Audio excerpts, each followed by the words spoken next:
Hi there folks, welcome to this week's weekly Forex Forecast. It's Monday the 16th of May and yes, I'm not in my London office today. I'm out here in my villa in Thailand, but no rest for the wicked. Got to get out the old Forex Forecast, so here we are. So busy week last week. We had a big run on the US dollar again, hitting 19-year highs against the Japanese yen and the DXY, which is the dollar index, of course. I'm also seeing some big selling in other currencies such as the Japanese yen and the like. Lots to play for this week. Will the dollar now find resistance at these key levels, or indeed will the dollar now find succumb to some profit taking? Bit of data out this week as well in terms of inflation data. So let's get to the screens. Let's get into some aircon and see what it's all about. Come on. Okay, so in order to access this weekly Forex forecast, just head over to the ForexSignals.com website. You see it here at the top. And there you can scroll right down to the bottom. And you see all our bells and whistles, all free content for you. You'll see a little tab here that says Weekly Forex Forecast. Just click on that there, and up will come the forecast. Now, of course, you can access it directly from here, or indeed you can pop your details in to this screen, and basically we'll then send it to you the moment that it has been released as well, so you won't miss a trick. So pop your details in there. We won't spam you or just send you the Forex forecast once it goes out. Okay, so let's have a look what we're looking at this week. So Scott, he's looking at Bitcoin. He's now targeting a big, bold move down to 17,803. That's basically following on from the 61% drop we've had from 69,000.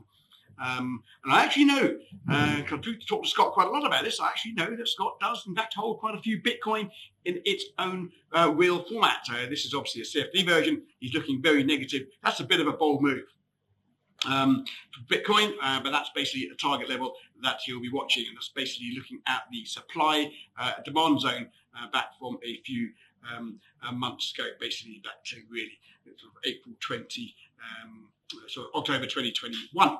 And Max here. Max is looking at the Dow. He's looking at the Dow level. A bearish move on the Dow. We know what's happening to the stock markets at the moment as the US yields are surging higher. Stock markets are under pressure, of course. So Max has got a bearish idea, bearish view on the Dow with a target level of 31. Of course, get the weekly forecast, and then you'll be able to read all his commentary in there as well. And as always, Shane, basically he goes day by day, looking at each day this week and every week, looking for any of the key events that will be out. Great way to plan your trading for the week ahead, getting this weekly Forex forecast. He goes day by day in here as well. Again, quite a bit of data out this week, certainly in terms of inflation. We've got Australian inflation, we've also got UK inflation out there. All the information is in this weekly Forex forecast. Just hop over to the screens now and I'll show you what I am looking at in particular. And it's basically a trade in cable.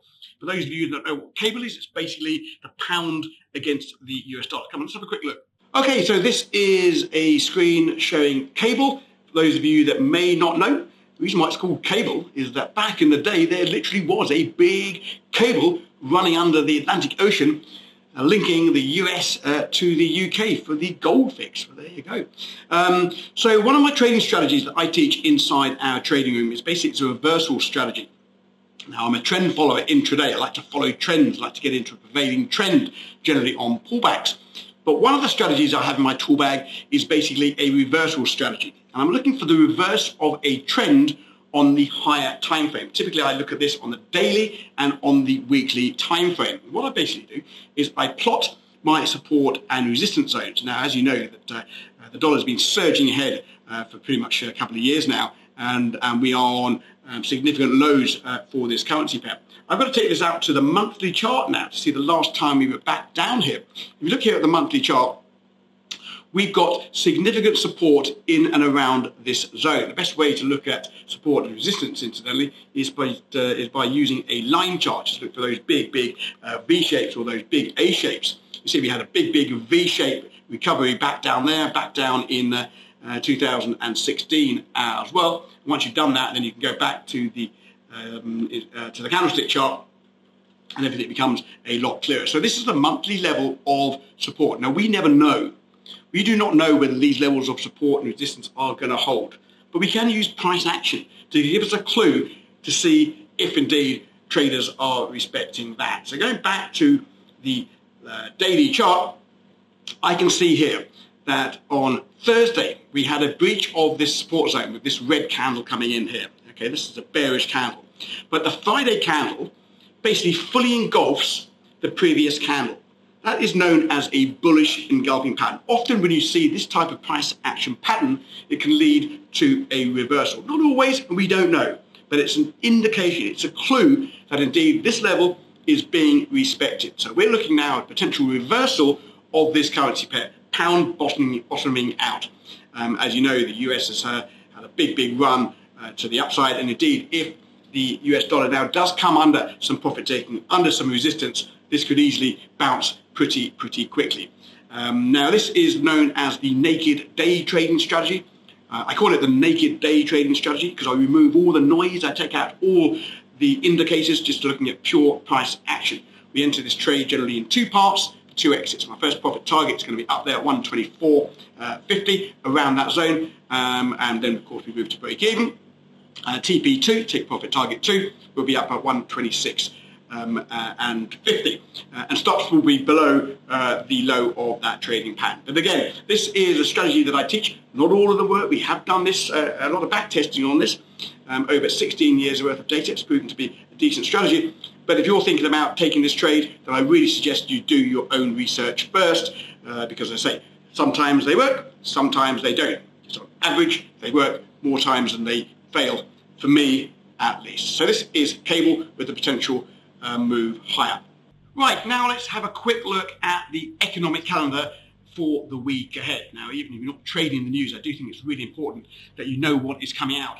A, so you don't get stopped out because the spreads might widen over times of volatility, but also there may be some money-making opportunities for you as well. So head over again to the ForexSignals.com website, the landing page there. Scroll right down to the bottom, again, all our bells and whistles, and you'll see here the Forex economic calendar. Click on there, and then you can view calendar, and it basically maps out the trading week ahead. Now, it's color-coded. Anything deemed to be high-impact news will be colored red. Anything low-impact news is green, and anything medium-impact news is colored yellow as well. So it gives you a clue on what the data release is likely to have an effect it's likely to have on the market.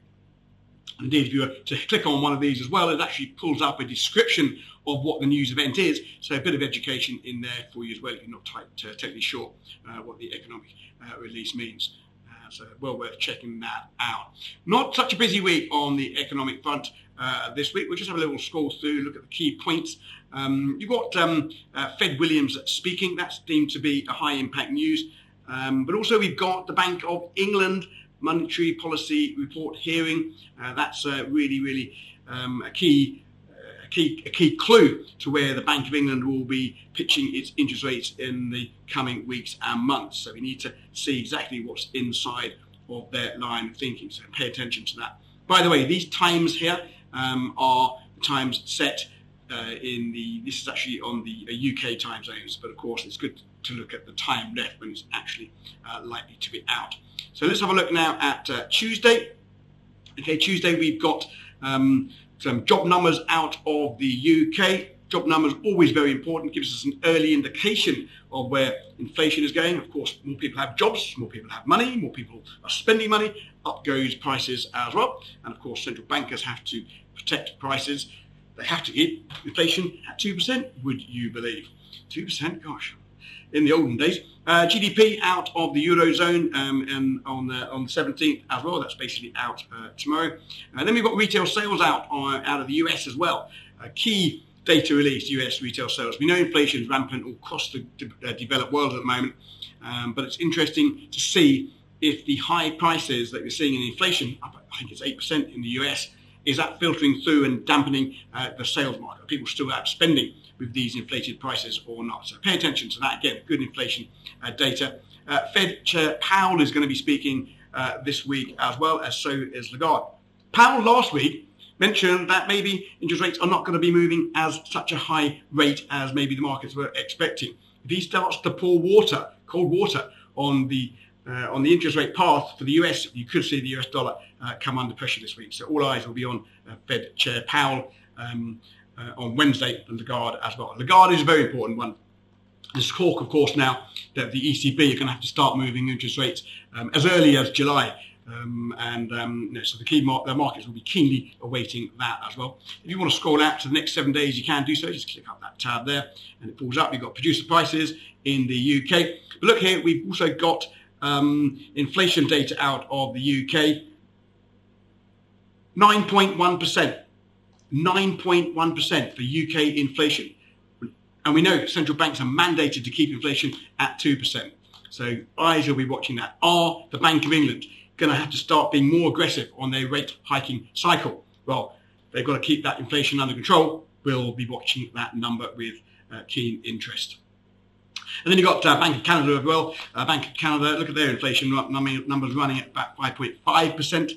Again, slightly below the UK and the US, but still nonetheless rampant inflation as we come out of the pandemic. And we've got some housing data out as well. So really not a lot. We've got some Australian jobs data. That's going to be obviously very interesting to watch. You know the the Australians have already started to move their interest rates. And of course, we want to see now how that's affecting the employment. Of course, if the employment continues to fall, the unemployment rate, I should say, continues to fall, then that again could be putting pressure on the RBA to start thinking about moving rates quicker rather than later.